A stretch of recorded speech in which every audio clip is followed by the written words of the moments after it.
Televisión Nacional de Chile.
Buenas noches.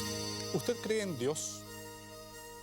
¿Y Dios para usted es una persona con inteligencia, conciencia de sí misma, voluntad?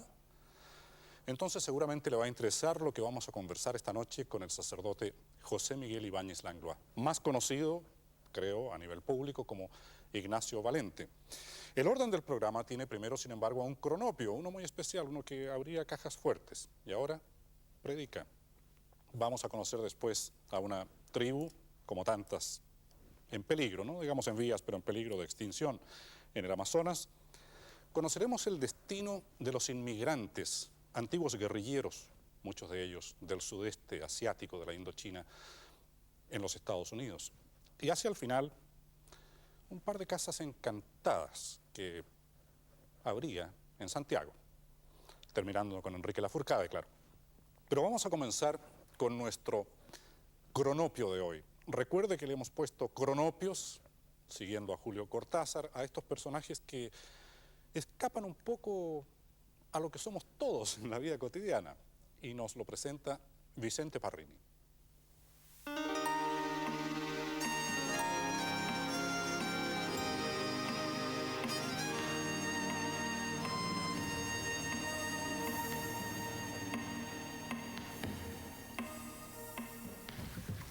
Es un laberinto donde las almas vagan, piensan, analizan, no duermen, piensan, sufren. Es un verdadero infierno. Hambre, impotencia, humillación. Es un verdadero infierno. La cárcel no es para ningún hombre. Roberto Sánchez Sandoval, alias el Loco Macaya, ilustre residente de la población beneficencia de Valdivia, ex recluso de la cárcel de Isla Teja y de diversos penales sureños, experto ladrón de cajas fuertes, es un hombre con un sentimiento tan profundo de la libertad personal que se consagró como el maestro de las fugas en la historia carcelaria del sur de Chile. Un cálculo mezquino señala que no fueron menos de media docena de escapes donde desplegó todo su talento de estratega y su magia en la apertura de chapas y candados. Hoy Roberto Sánchez dice haber entregado su alma a la divina misericordia evangélica y disfruta su libertad condicional por las calles de su ciudad, con una Biblia en los bolsillos, sus ingresos como artesano en madera y el pavor sagrado de regresar al laberinto presidiario en que pasó casi la mitad de su agitada y aventurera existencia.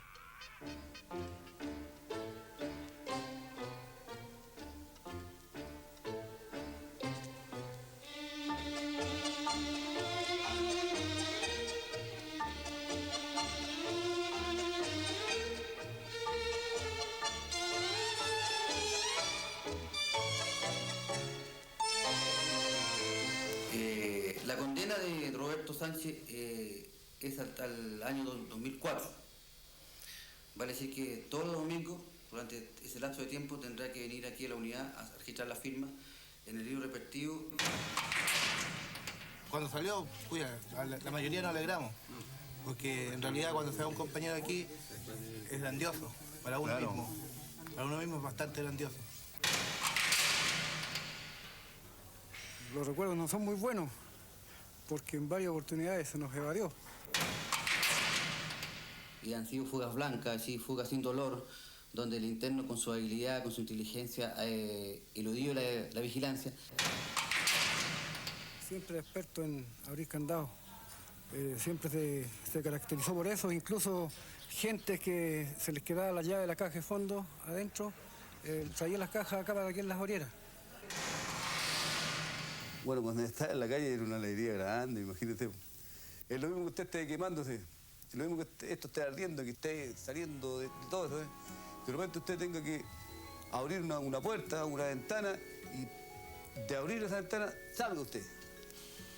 Y respira otro aire, respira un aire ya, un aire de libertad, un aire ya, un aire de alegría, un aire de vida, porque mientras está dentro ya el humo y el fuego ya lo estaba consumiendo, se estaba asando en las propias brasas.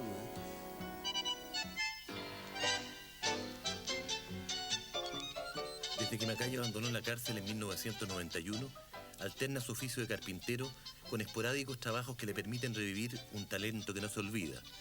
Don Francisco, vecino de Valdivia, lo ha contratado para que le abra una caja fuerte cuya llave está extraviada hace más de 20 años. Presenciamos el duelo entre las chapas de seguridad de una vieja caja fuerte y las ganzúas del loco Macaya. Ahí está, ¿esa? Sí. ¿Tenía esta plata aquí, compadre? Hartos años estuvo cerrada esta caja. Sí. No se Ahí podía está. abrir. No Ya. sabíamos cómo diablo Bueno, poder esta está abrirla y bien. ver lo que contenía dentro. ¿Y estas son monedas de oro las que tiene acá también, no? Claro. ¿De qué año son estas? No tengo idea, no tengo A idea. ver, el año 1000, acá abajo está, mire, 1900, 1891, 1800, todavía esta moneda tiene 100 años. Sí. Contenta de estar la señora Ahí con está, va a recuperar está todo lo que tiene. Ya. Ya me acanó, pues él. Ya, ahí, vea. Me alegro mucho. Bien, Me alegro mucho de tu trabajo. Bueno, en Chile la verdad las cosas es que son pocas las personas que tienen este don, porque se puede decir que es un don. A mí me costó mucho aprender esto. El loco Macaya rememora el día en que obtuvo 2 cajas fuertes en un remate para aprender el oficio en la calma hogareña. El contenido, para ver el corazón de la caja, para ver qué es lo que... Abrirla, porque yo la rematé con llave, con todo eso. Entonces la abrí en los ratos de ocio. Mirá, me cabeceaba, hacía una herramienta, hacía otra herramienta, hacía una cosa, hacía otra cosa, hasta que de repente ya logré pillar la debilidad, porque esto fue hecho por un hombre. Esto fue hecho por un hombre, y lo que hace el hombre se destruye. ¡Trin! Como que sonaron un montón de campanas en mi mente, cuando de repente abrí la campanilla y se abre la puerta. Una caja de esta, Bueno, para mí fue un éxito grande. Después la cerraba, la abría, la cerraba, la abría, la cerraba. No podía creerlo. No, es que hay otra tecnología, Pancho, todo lo contrario. Dice que hay unas cajas que se abren con el iris del ojo. Sí. Hay otras cajas que se abren incluso con la huella del dedo, así que hay una tecnología moderna como que corrompió todo lo antiguo, todas esas cosas.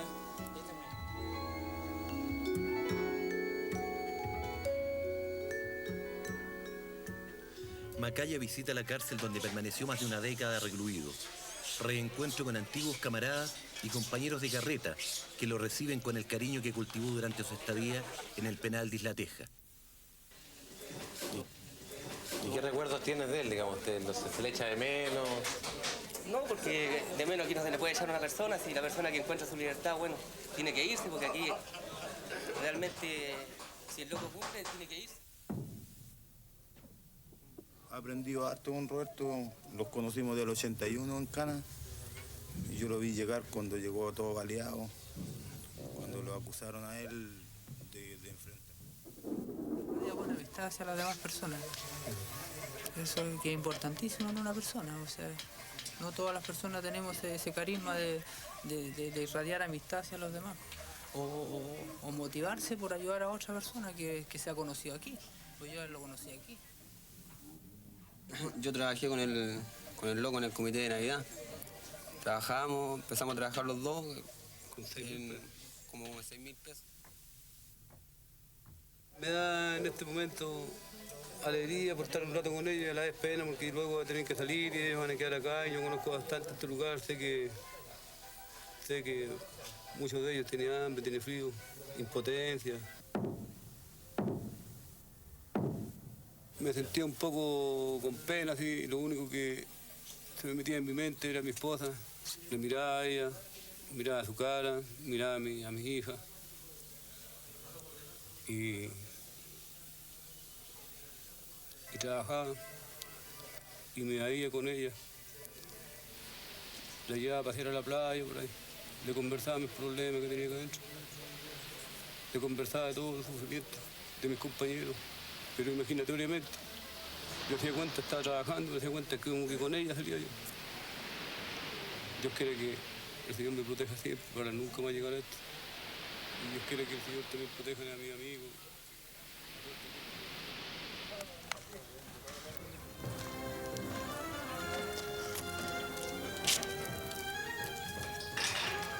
Posiblemente un capítulo que se cierra en la azarosa vida del loco Macaya.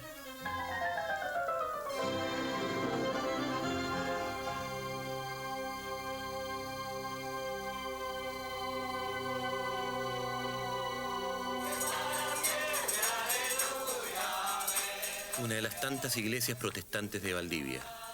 Expresidiarios, exalcohólicos, profetas autodidactas del Evangelio se reúnen en la común redención de la palabra. Aleluya, gloria a Dios. De ellos, Padre Celestial, ayúdenle y levanten. De la gloria, que Dios te bendito, Señor amado, aleluya. Querido, porque yo era lo último. Yo nada valía para el mundo, nada valía. Era un delincuente, las tenía todas. Pero ahora de que Cristo salió a mi encuentro, doy gracias a Dios y alabo a este Cristo bendito porque Gloria a Dios. Yo estoy con vida y con salud y cada día. Ya murió el loco Macaya, ya no estoy ni ahí con que me llamen la atención por algo, o que me llamen la atención una joyería, por algo. Prefiero andar así, pero libre. Prefiero andar así, andar patito, andar ahí, pero llegar a mi casa luego. Yo sé que me espera un plato de comida, yo sé que me espera mi señora contenta, yo sé que van a estar mis hijos al lado mío, así que voy a estar feliz. Y eso no lo experimentaba, ahora lo estoy experimentando. Pues a veces me gusta caminar solo, analizar mi vida pasada, hacerme un reencuentro. En cambio ahora estoy viendo lo bueno, ahora estoy viendo lo hermoso, estoy viendo lo bello, la vida, estoy viendo la plenitud que tiene la vida, lo hermoso que es la vida. Estar respirando este aire, andar libre, subirse a un bote, caminar por un puente, caminar por una avenida, caminar por donde sea, libre. Le tengo bronca a las cajas fuertes. Les tengo bronca. Y en el fondo las quiero, las cajas fuertes. Claro, las odio y las quiero. Las amé mucho, pero ahora las odio porque por aprender ese oficio, muchos años de cana perdí, muchos años de mi vida perdí. Dios va a estar bien con los laureles de Cajas Fuertes, lo va a recibir bien, abrazos abiertos, porque no son laureles malos, pero siempre y cuando ese laurel no le robó a un pobre, nunca le robó a un pobre.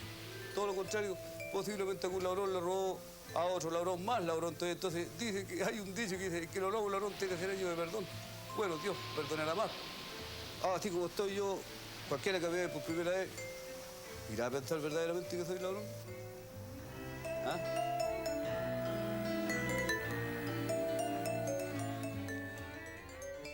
¿No será que el loco Macaya encontró ahora una ganzúa para las puertas del cielo, no?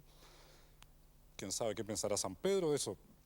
Hay una frase muy recordable de lo que dice él allí, que la tecnología moderna es la corrupción de ese don que él tenía para abrir cajas fuertes. Bueno, la verdad es que la tecnología y la civilización moderna están significando bastante más que la corrupción apenas de una habilidad para determinados pueblos.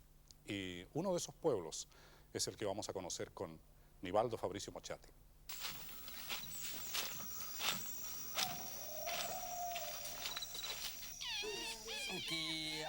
Onami, el creador, hizo la tierra.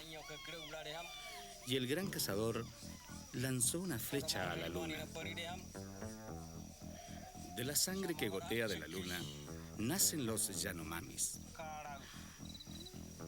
Somos hijos de la sangre, por eso somos feroces.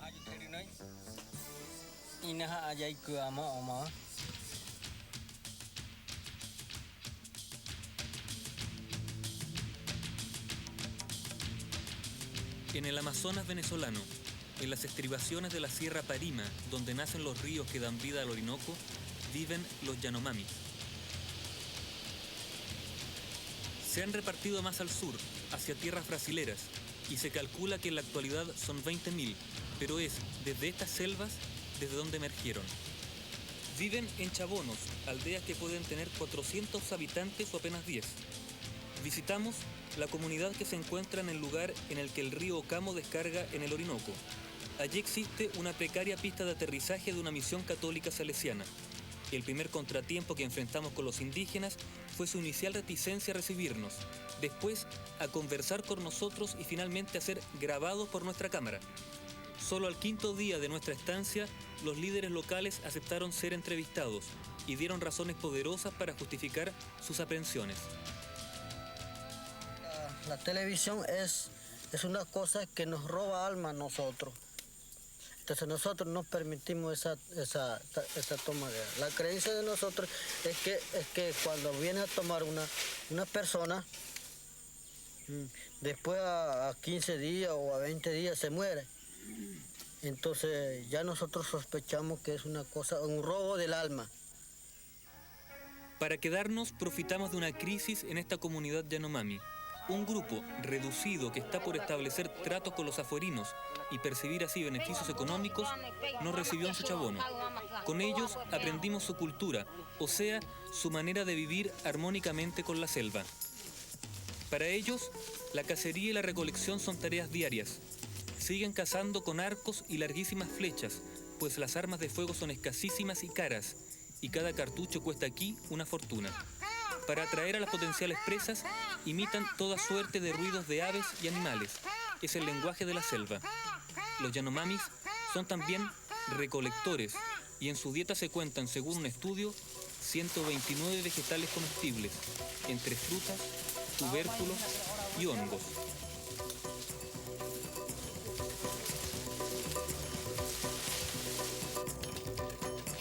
Pero los Yanomamis también cultivan.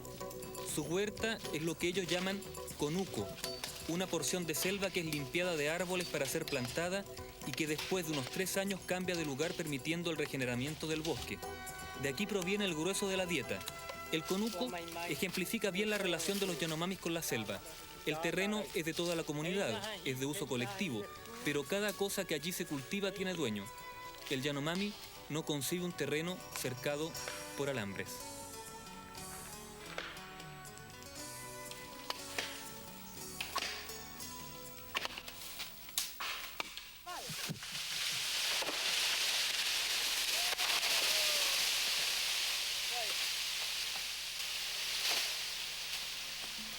Los niños aprenden mirando. Desde su nacimiento, colgados al pecho de su madre, participan de las actividades productivas o de recolección. Así se educan y después pasan a hacerse cargo de los viejos. El hijo Mira. Lo mira. Y aprende. Lo prende ahí. Mejor ahora no te preocupes, papá. Yo soy ahora joven más que tú, que yo. Yo ayudo. Por eso, una expedición de pesca a un arroyo cercano es con toda la familia. Aunque esta sea una actividad preferentemente de las mujeres, si algo distingue a los Yanomamis es que en materia productiva no se especializan. Todos saben hacer de todo. Y, hay que decirlo, no son capitalistas, en el sentido que aquí el trabajo no es una virtud. Cuando una familia ha producido lo que necesita, deja de trabajar, no acumulan.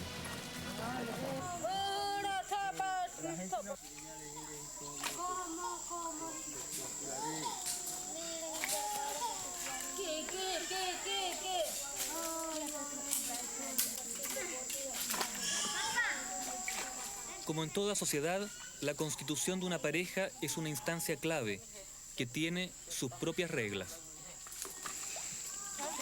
Y si tú quieres, muchacha, tú lo pides con su papá, entonces tú lo casas.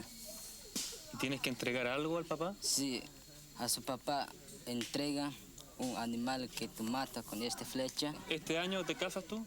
No, otro año. Otro año yo voy a casar. ¿Y tú ya tienes visto una mujer? Ay, no. No.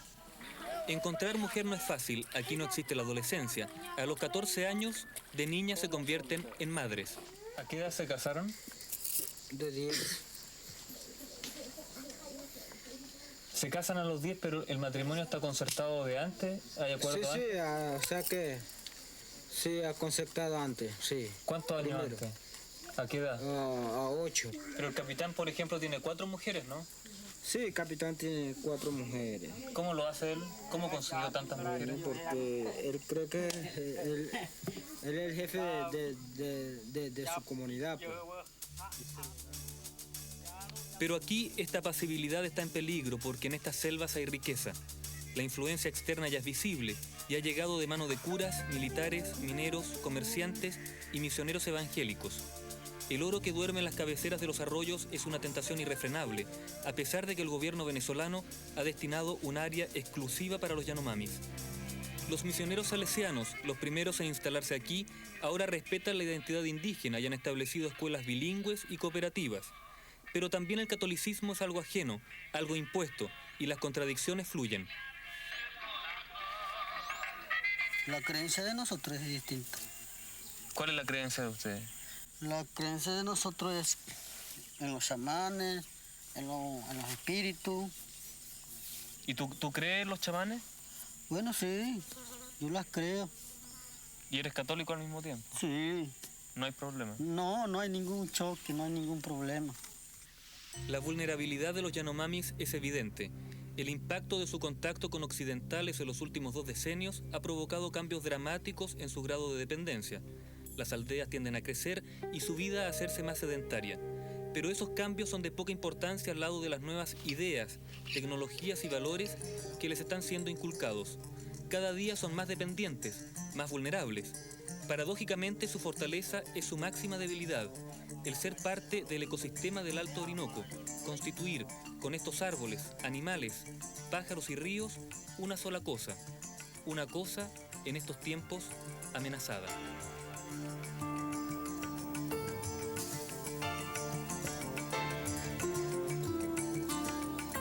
¿Dónde hiciste el tatuaje ese? En Ayacucho. En Ayacucho. ¿Tú has viajado harto a Ayacucho? Sí, mucho tiempo ya. Como 2 años ya. ¿Y te gusta la ciudad? Prefiero vivir en la selva, mejor. ¿Por qué mejor? Porque nosotros acostumbrados de vivir así silencio, sin carro y sin ruido, pues. Bueno, la selva es de nosotros. No, nosotros somos el dueño de la selva. Porque nosotros siempre vivimos por ahí adentro. ¿Hace cuánto tiempo que los Yanomamis viven en la selva? Siempre. Ingenuidad, tal vez, pero al irnos no dejábamos de pensar en cuántas culturas autóctonas han desaparecido en nuestro continente en los últimos 5 siglos. Ya rumbo al avión, convencidos de haber presenciado las últimas manifestaciones de una etnia que se extingue, condenada por un concepto de desarrollo al que nuestra visita no es ajeno, recordábamos a Fabiolita y Carolina, tan lindas, tan fuertes en la selva con los suyos y tan frágiles frente a la amenaza de nuestro progreso.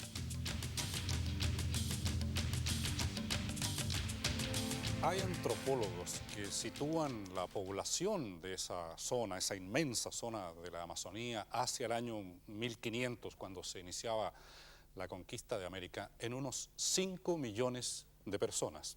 Hoy se estima que quedan no más de 150.000. Dentro de un instante vamos a conocer otro pueblo en peligro de perder sus tradiciones y su cultura, pero no en la selva, sino que inmersos en la que sea tal vez la más grande civilización del momento, en los Estados Unidos, pero después de nuestra pausa.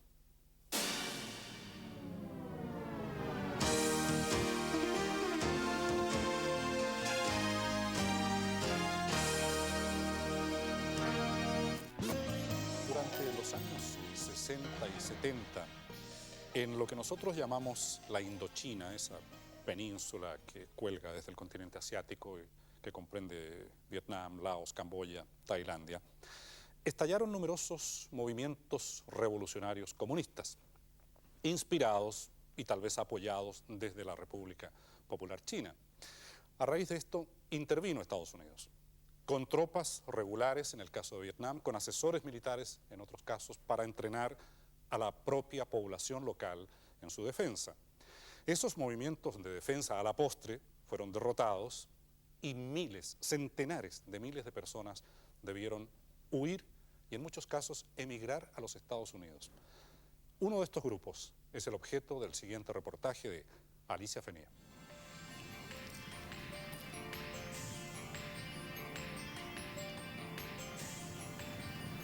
En este típico barrio de inmigrantes asiáticos en Estados Unidos viven los Hmongs, un pueblo de una historia poco común.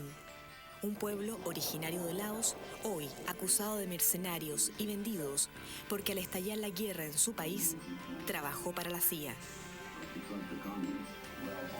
Por eso, aunque apenas habla inglés, aunque siga siendo un Hmong, Sang Bang es veterano de guerra en Estados Unidos. Recibimos entrenamiento de cómo tomar las armas y limpiarlas, de cómo tirar una granada en las cabezas enemigas, y junto con eso, durante la guerra, ellos tomaron a algunos estudiantes secundarios para entrenarlos como pilotos de bombarderos en Tailandia. Hoy los Hmong cargan el costo de esa guerra, son víctimas de fanáticos comunistas en Laos y refugiados de quinta clase en Estados Unidos.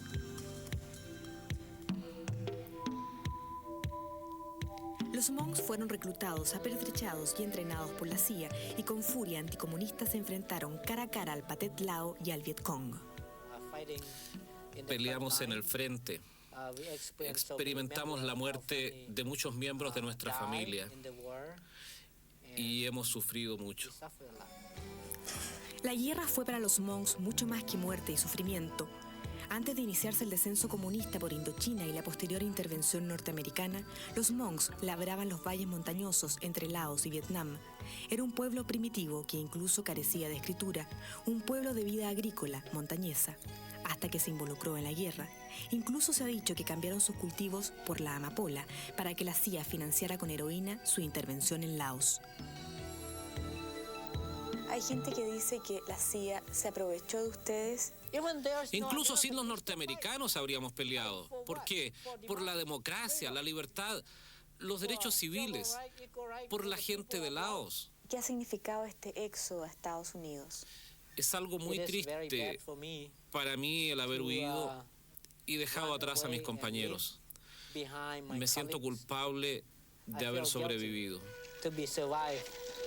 El término de la incursión norteamericana en Indochina significó para los Hmong el inicio de una persecución implacable y en ningún caso el fin de la guerra, de su propia guerra contra los comunistas. Sobrevino la huida y la sobrevivencia en Tailandia en campos de refugiados.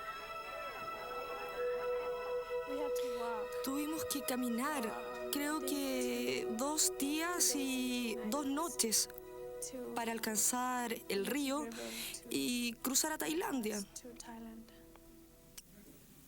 ¿Estabas sola? No, venía todo el pueblo. Teníamos que ser muy cuidadosos. No podíamos hacer ningún ruido. Mi hermana y su familia habían intentado cruzar en 1975 y ella murió con sus 2 hijos y su hija. En Tailandia pusieron a todos los Hmongs en un campamento. Estaba muy sobrepoblado. No había suficiente comida y el agua era verdaderamente sucia. Decidimos que debíamos partir a un tercer país. Después de un larguísimo y triste éxodo, gran parte de los Hmong arribó a Estados Unidos. El gobierno norteamericano les confirió calidad de refugiados políticos y les asignó proyectos habitacionales en zonas aisladas como esta. Entonces comenzó para ellos una nueva guerra, la integración. Son los viejos los que han pagado el precio más alto del exilio. Marginados totalmente por el idioma y desconcertados por la vida moderna, son monumentos vivos a un mundo que se derrumba, del cual la guerra solo dejó retazos. No pueden ir a ninguna parte. No hablan inglés, no manejan. Como la señora que murió hace unos días en el cerro. Ella salió de su casa y no supo cómo volver y murió en la calle por el frío. Así los Hmongs y su cultura están condenados a fundirse en la vorágine incesante de la vida en Norteamérica. En tanto, los jóvenes, con las raíces cortadas, sin ganas de recordar, intentan construir un nuevo espacio. Así, para muchos de ellos, la vida en Estados Unidos está marcada por la rebeldía y el desarraigo, y surgen bandas dedicadas al robo de autos y al tráfico de armas. Estamos muy tristes porque no podemos controlar a nuestros hijos. Esa es nuestra mayor preocupación de estos momentos. Más de 100.000 Hmongs viven en Estados Unidos, la mayoría en California y Minnesota, y son llamados nuevos norteamericanos para evitar connotaciones racistas o dolorosas. No les falta trabajo y viven bien. Reciben del Estado y de los particulares apoyo en su integración, porque el éxodo ha significado olvidar su eterno peregrinaje por Asia, cambiar las aldeas en medio de la selva, los espacios libres y el tiempo inexistente. También postergar las familias numerosas que trabajaban la tierra y los matrimonios de adolescentes por acuerdo de los padres para que las mujeres comenzaran a parir a los 14 años. Los padres entienden ahora que en América es ilegal casarse a los 15 años. En algunos matrimonios ocurre eso, pero en la mayoría no. Los padres aceptan eso ahora y son muchos más los que quieren que sus hijas vayan al colegio y terminen sus estudios secundarios. No tenemos los mismos derechos que nuestros hombres. De modo que las mujeres tenemos que hacer lo que ellos dicen. Por ejemplo, si el hombre dice, no puedes salir, tienes que hacer el trabajo de la casa, la mujer tiene que hacer eso. Si el hombre dice, no puedes estudiar, tienes que estar en casa, así se hace. ¿Está cambiando eso? Sí, está cambiando. Y las mujeres estamos muy felices. A pesar de todo, los Hmongs son ahora un grupo más de inmigrantes asiáticos en Estados Unidos enfrentados a la integración, pero ellos siguen con algo más que resolver: las sombras de la guerra.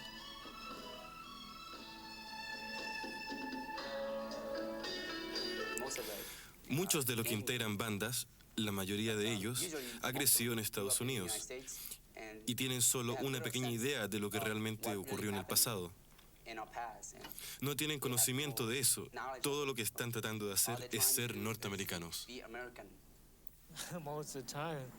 Muchas veces me pregunto, ¿por qué estoy aquí?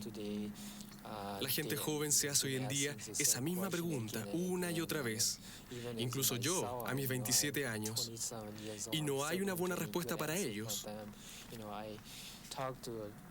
Yo converso con gente y me dicen una cosa. Converso con otros y me dicen otra. Y realmente no sé por qué nosotros participamos en esa guerra. Con el cierre de los campamentos en Tailandia, los Hmongs seguirán llegando a Estados Unidos para empezar de nuevo, buscar respuestas, construir su historia y quizás darle un sentido a esa guerra. Mientras, los viejos cargarán con el peso de sus recuerdos y los jóvenes con el vacío de no tenerlos.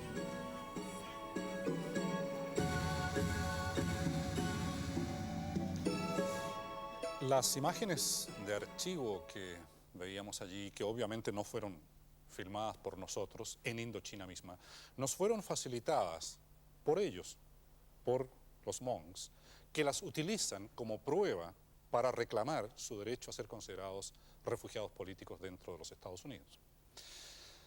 El problema, por lo demás, no está terminado. Quedan miles de personas en campos de refugiados en Tailandia esperando su turno o su oportunidad para emigrar de esta misma forma a los Estados Unidos. Vamos a cambiar enteramente de tema. Permítame hacerle una pregunta. ¿Encuentra usted razonable que un Dios infinitamente bueno e infinitamente justo le pida a un padre que asesine a su hijo, como es el caso de Abraham e Isaac en la Biblia? Ese es uno de los temas que vamos a conversar con un muy destacado sacerdote después de nuestra pausa.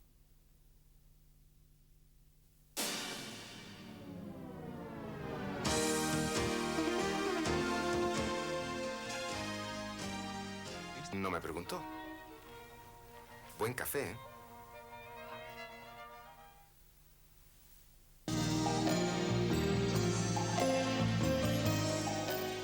Hay entrevistados difíciles, eso lo sabe cualquier periodista. Muchos de ellos porque dan respuestas poco claras o porque apenas uno los saca de su tema muy específico, empieza a faltar la sustancia. El caso de hoy es exactamente opuesto. La inteligencia y la erudición de este religioso nos abrió un abanico tan amplio en que tratamos la secularización de la vida actual, la Inquisición, temas relacionados con la Iglesia y la política, que hemos tenido que optar por dejar íntegro un segmento en que hablamos específicamente de problemas de la fe religiosa. Una advertencia, eso sí, a raíz de una acotación que él hace al iniciar la conversación. Esta entrevista se realizó hace bastantes meses, el año pasado, y esto fue lo que conversamos.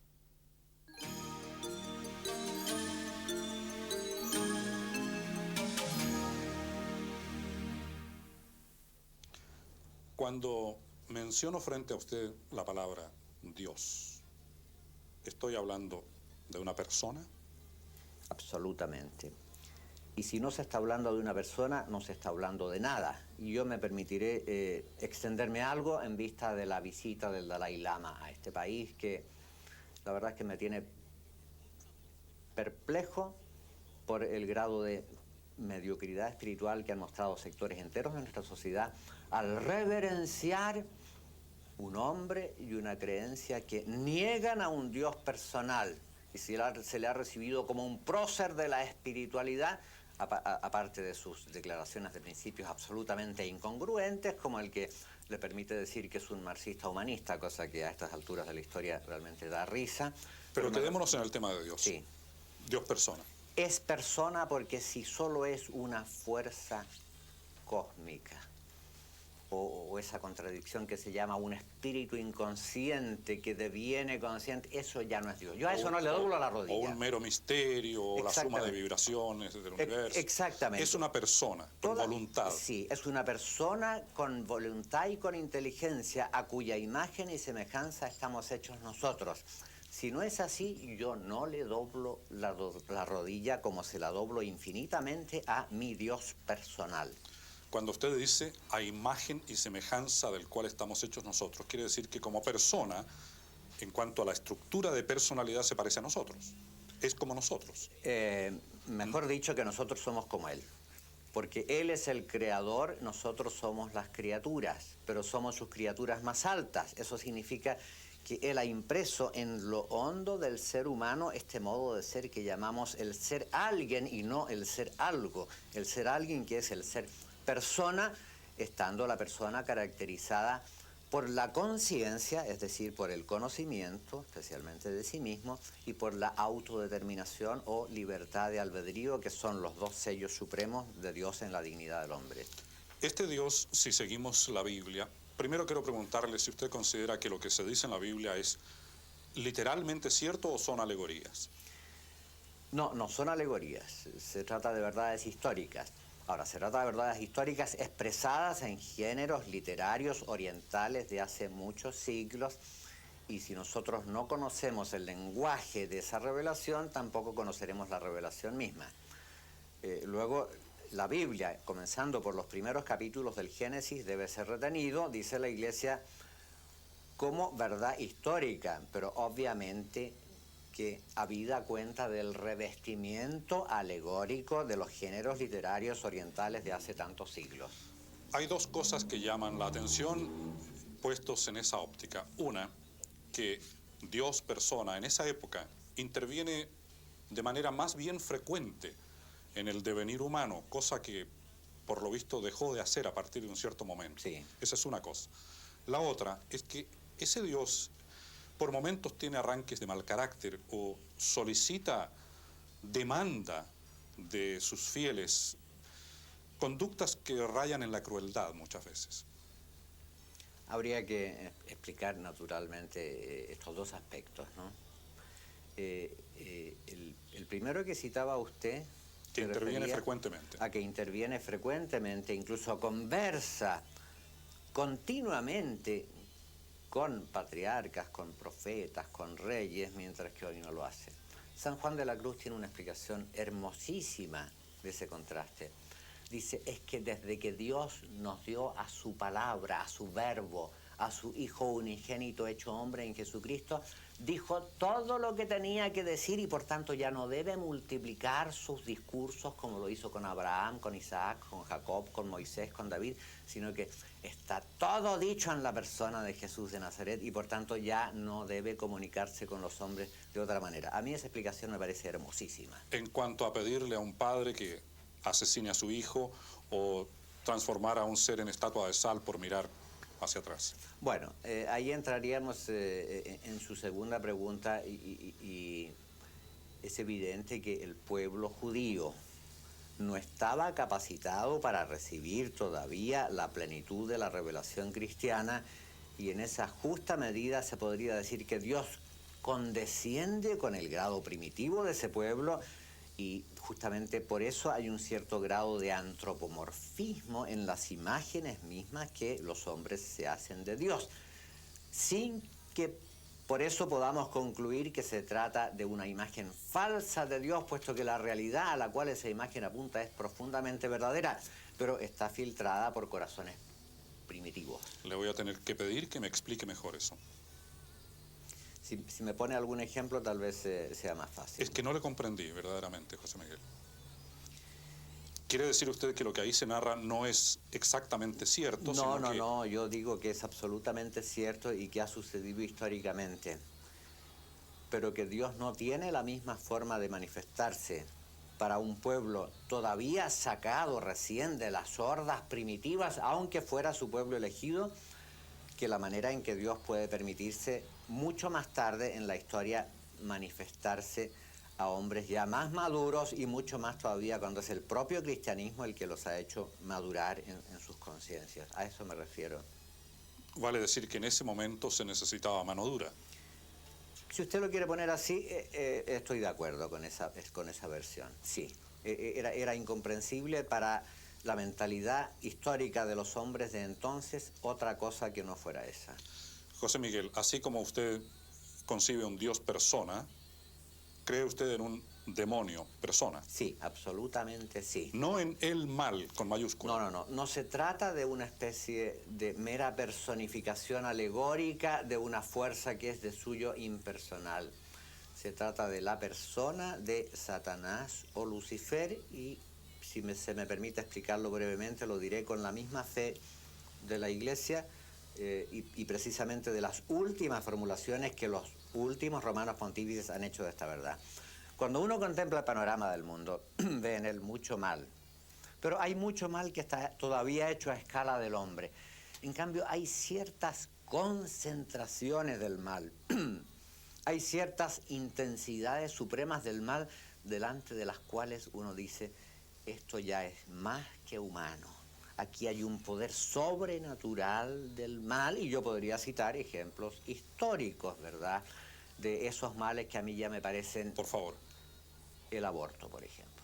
Los millones y millones de abortos sobre la faz de la tierra me parece que en este momento ya están sobrepasando lo que podría atribuirse a una mera fragilidad del corazón humano y alcanzando el carácter de esas concentraciones del mal, una mentalidad contraria a la vida, que es el primer don divino, es decir, un pecado contra la existencia. En toda la mentalidad conceptiva, anticonceptiva contemporánea, en toda la mentalidad proabortista contemporánea, yo tendería a divisar un exceso del mal que ya está más allá de lo humano y que por tanto viene de una persona que los creyentes llamamos Lucifer, Satanás. Una última pregunta, porque creo que he abusado bastante de su tiempo. Desaparecido el comunismo como opción, ¿ve la Iglesia nuevamente alzarse como el mayor peligro el pensamiento liberal, en el verdadero sentido de esa palabra y en lo más amplio que ella abarca? Sí, exactamente. El comunismo ha dejado un vacío, pero como el mal no se toma vacaciones, ese vacío ya se podría decir que está lleno.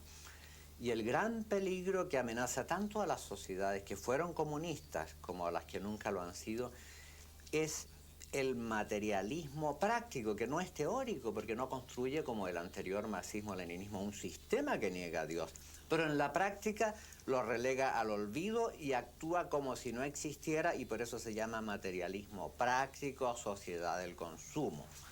Ahora, si se emplea la palabra liberalismo con rigor filosófico, yo diría sí, efectivamente es allí donde está el peligro, en el concepto de una libertad desatada y desvinculada de los lazos morales, lo que no significa que la Iglesia condene, porque no lo ha hecho, que la Iglesia condene lo que predican en el orden estrictamente económico las escuelas llamadas neoliberales, porque con ellas la Iglesia tiene un diálogo abierto y hay sus más y sus menos y sus matices en relación a la economía de mercado triunfante, a la cual la Iglesia le trata de sugerir normas y marcos y condiciones éticas sin las cuales se va a arruinar a sí misma.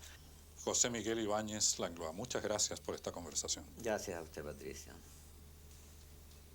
Puesto que no íbamos ni siquiera a rozar el tema de la literatura, no nos pareció necesario, y tal vez era innecesario, agregar que José Miguel Ibáñez es un gran poeta y ha sido durante las últimas décadas tal vez el crítico literario en nuestro país.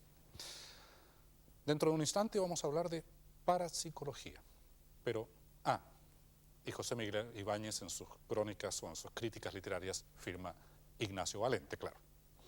Dentro de un instante vamos a hablar de parapsicología después de nuestra pausa.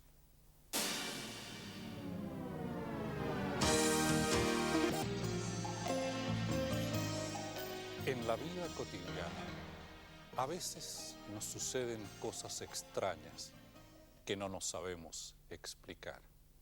Esas son las primeras palabras de Augusto Góngora en esta crónica que realizó con Álvaro Ramírez, de Arte 100.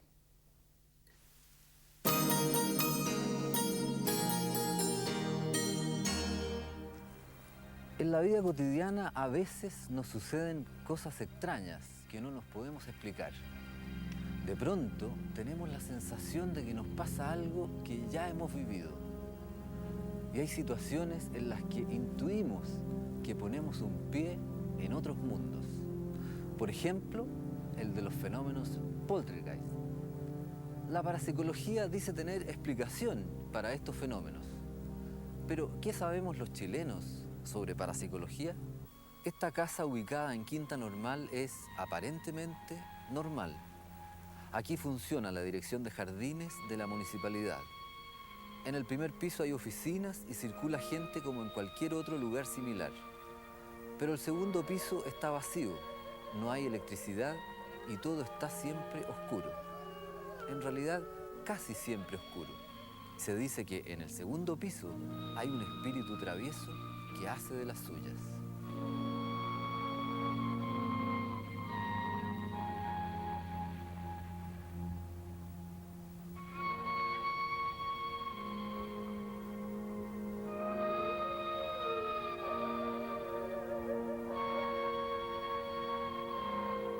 Nosotros cuando llegamos a vivir aquí nos corrían los muebles. Cuando nosotros nos levantábamos en la mañana las cosas no estaban en el lugar donde nosotros las dejábamos. Entonces nosotros decíamos que no podía estar pasando porque eran cosas que a nosotros se nos habían puesto en la cabeza. Hasta que con el tiempo nos dimos cuenta que en realidad existía ella arriba en el segundo piso y de que la casa era supuestamente de ella, que nosotros éramos los intrusos aquí en la casa. Fue difícil el proceso de adaptación por el temor que nos daba. Estábamos conversando y sentimos un ruido que venía de arriba, o sea, que arriba empezaron a caminar. Y caminaban igual como el sonido del paso de personas. Y yo cuando sentí, quedo mirando a las dos niñas y le digo, están penando. Una colega me manifestó que había pasado cerca de la medianoche y había visto iluminado tanto el segundo piso como el primer piso, toda la casa. Y como que había una gran fiesta. Jean-François Dichantal era una joven venida desde Francia que trabajaba en esta casa. Se dice que era muy alegre, pero era obligada a vivir en medio de costumbres muy rígidas. Esa niña tenía 16 o 17 años cuando llegó.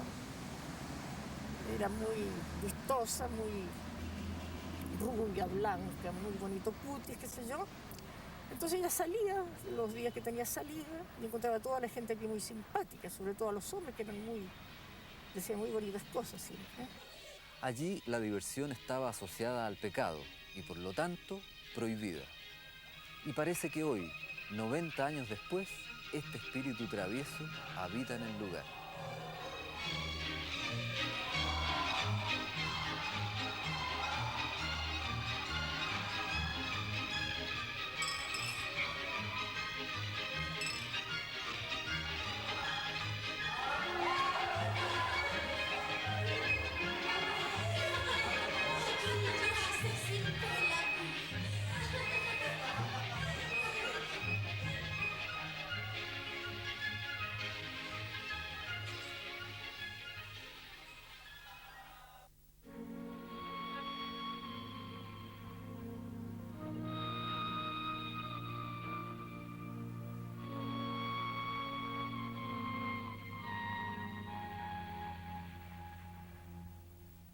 La parapsicología es el estudio de los fenómenos normales, pero inhabituales de la mente humana. Es decir, la mente humana es estudiada por la psicología en sus fenómenos corrientes, pero la parapsicología estudia los fenómenos que están al lado o más allá de los fenómenos comunes y corrientes. Tal vez si damos algunos ejemplos sería más fácil ubicarse en este tema. Recuerdo, por ejemplo, el caso de un autor que manifiesta que encontrándose en Jamaica, estaba él frente a la estación esperando un tren, cuando de repente una mujer empezó a sollozar amargamente y a hablar y decir: va a venir algo terrible, va a venir algo terrible. A la media hora se produjo un terremoto. Bueno, los casos de clarividencia se suelen mencionar en los diarios: cuando se cae un avión, se pierde en un lugar remoto, se recurre a clarividente cuando no han encontrado los recursos. Ocasionalmente han tenido éxito, pero otras veces no. La señora Beatriz González fue una chilena común y corriente que vivió una extraña experiencia. Siendo adulta, descubrió que, de niña, en un lugar muy lejano, en otro tiempo, había vivido otra vida. Fue entonces que su hija supo que la señora Beatriz había tenido una reencarnación. Me acuerdo que ella y mi mamá me contaban que cuando era chica tenía un libro sobre la campiña francesa, en el cual había una fotografía como una granja, y a ella le atraía tremendamente esa fotografía, le gustaba mucho verla. Tomaba siempre un libro que tenía unas láminas y se detenía en una que era muy linda. Mostraba una granja, mucho pasto verde, animalitos. Y nos empezaba a relatar historias respecto a que ella había jugado ahí, que ella tenía una hermanita y que jugaban detrás en el granero.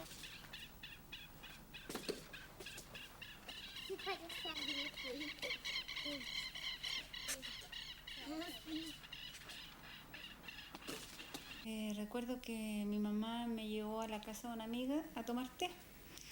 Bueno, llegamos, habían varias señoras que yo no las conocía, y tomamos té, conversamos, y llegó un momento determinado a la conversación de que una de ellas era médium.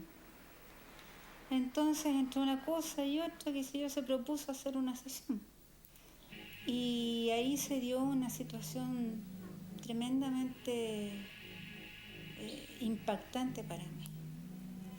En el momento en que la médium caía en trance, empezó a hablar en francés. Qui êtes-vous? C'est moi. Ma Sorel. Oui. Y lo más terrible de esto para mí, lo que más me llamó la atención fue cuando mi mamá contestó en francés y mi mamá no hablaba francés. Y empezó un diálogo relativamente corto y después ya empezaron a hablar en castellano y nosotros nos dimos cuenta, pero en el diálogo en francés había como una afinidad, como una amistad, algo de niños que se conversaban risas, y después ya empecé a entender de que efectivamente se trataban como de dos niñas que estaban recordando escenas vividas anteriormente.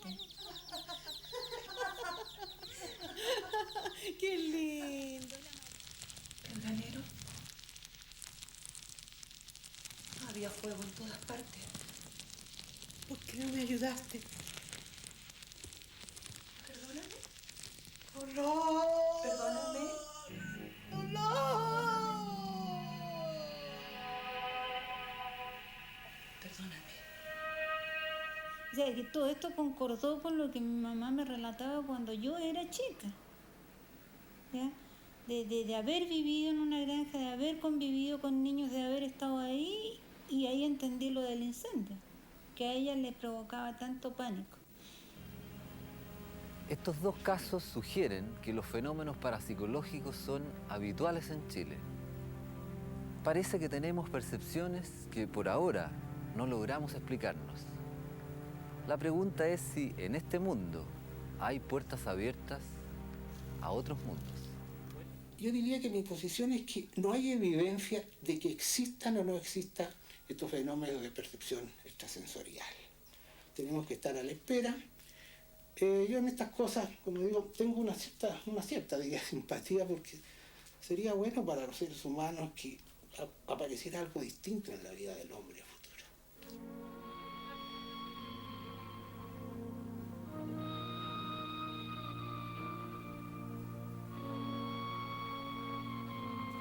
Algo distinto va a aparecer después de nuestra pausa. Enrique Lafourcade.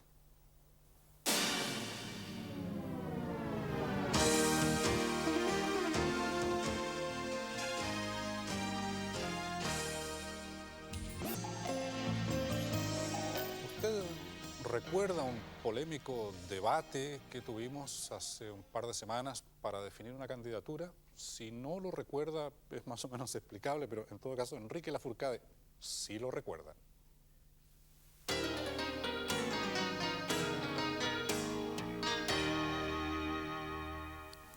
Tengo más cartas, me han llegado más, pero no las voy a leer porque, bueno, no me tratan bien. No soy tan tonto como para leer cartas donde no me tratan bien.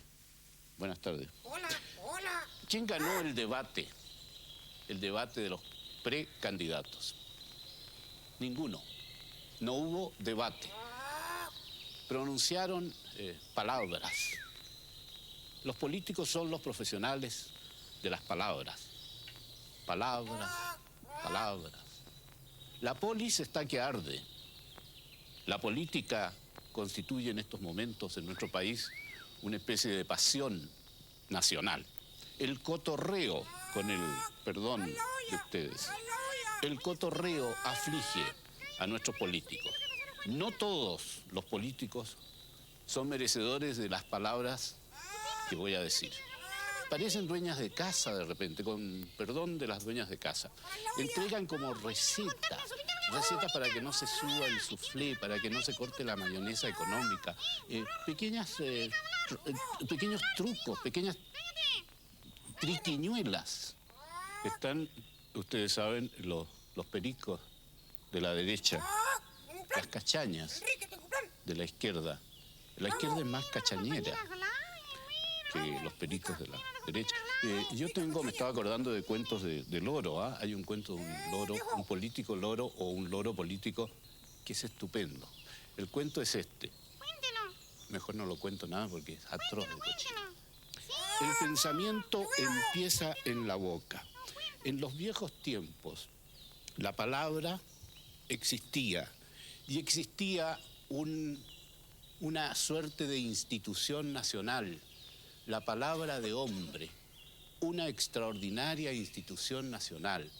Tal vez hemos perdido algo en relación con el respeto que se le debe, que debe debérsele a la palabra de hombre. Silencio. Silencio. ¿Cómo se atreven ustedes a intervenir sin pedirme permiso? Pidan la palabra. Pidan la palabra. Esto es un debate ordenado. Es decir, no hay debate.